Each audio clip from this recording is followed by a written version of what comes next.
Hi everyone, welcome back to my channel. I'm Jonely Vlogs. So today's video, magpipininyahang manok tayo. So let's go!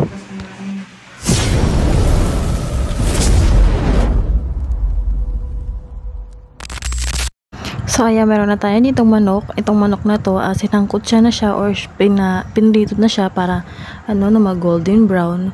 Tapos syempre, pinipare na natin yung mga kailangan sa pagluluto. Meron tayong ditong sili, pero para merong anghang. Tapos meron din tayong bawang, syempre sibuyas, at saka yung bell pepper.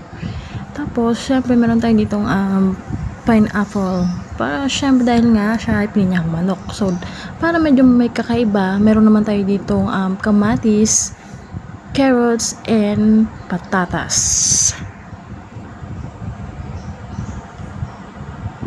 So, ayan na nga. Syempre, hindi mawawala. Lalagyan natin siya ng ibap. And then, so, ayan. Start na natin siya. Maglalagay tayo ng bawa. Ayan. Gigisayin natin yan. Yan sa mga golden. And then, next naman natin ay lalagay na natin yung sibuyas.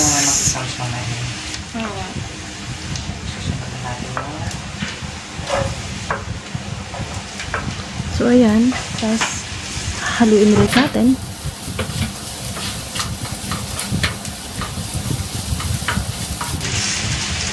Next na natin yung kamatis.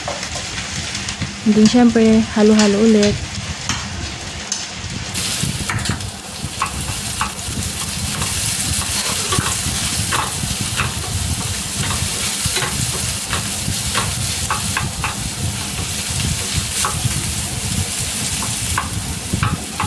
So, ayan, after nyan, ilalagay na natin yung ating kaninang pinritong manok.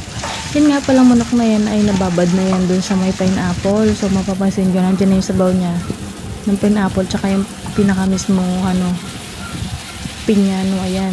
Yan, halo-halo na natin sa ganyan. Yun. Yan, halo-haluin. Maglalagay tayo ng paminta, tansya-tansya lang, ayan. And then, next natin ay konting batis. Siyempre, tansya-tansya ulit yan.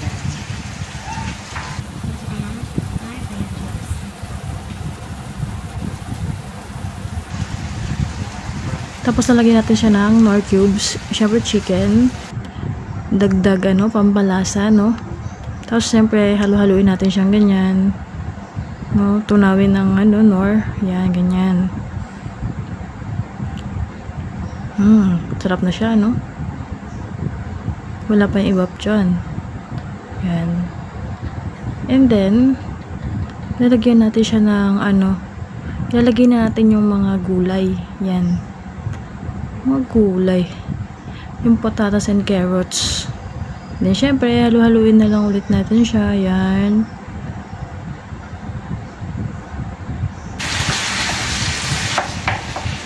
And wait for 20 years. Oh.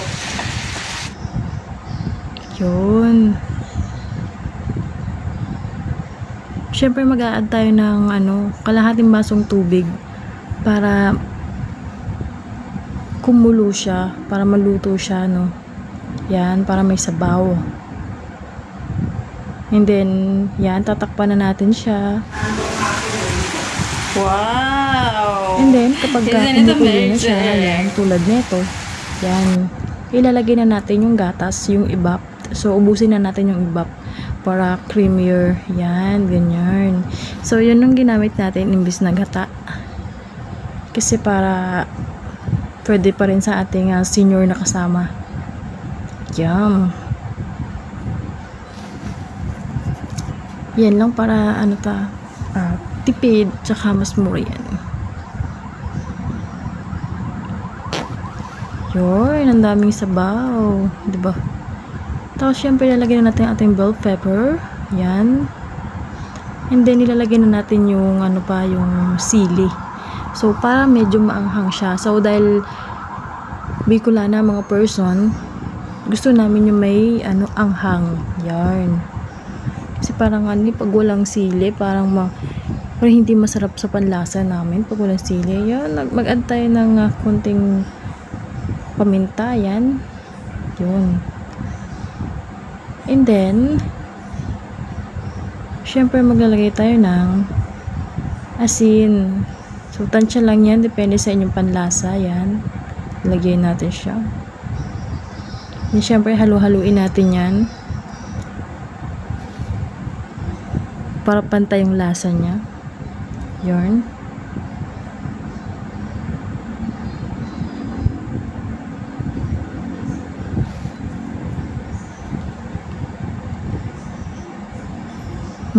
Sarap na niya.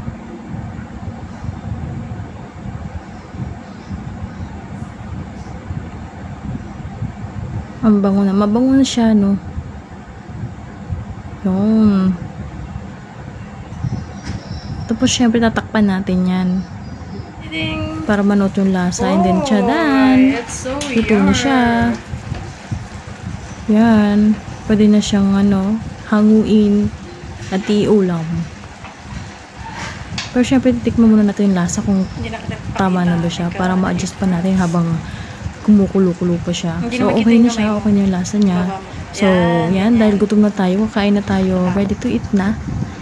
Yan. Oh, yung taba. So, i-try nyo po ito, guys. Masarap siya. Yung version namin. Sure.